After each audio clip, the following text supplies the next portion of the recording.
Columbia University. Mentors. We are very excited to finally be writing our novel. After weeks of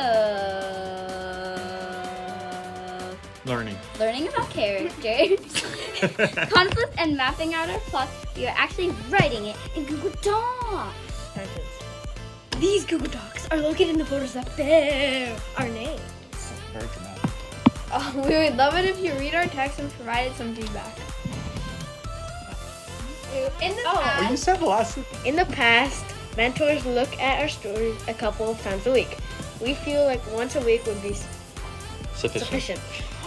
Our authors are doing a pretty good job getting started on their stories, but they could definitely use some guidance.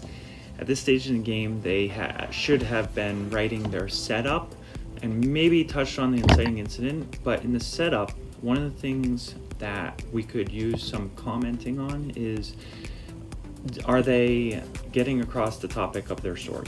Like, do you know from their setup what's happening, what's going on? What's the flavor of the story? They ought to introduce their main characters, but not necessarily say every detail about them. Keep in mind that some of them might be slow reveals.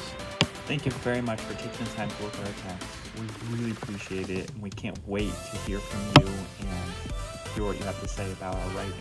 Don't worry at all about trying to edit any text. What we're looking for is simply helping us deepen our text and get more feeling into our writing and make it more attractive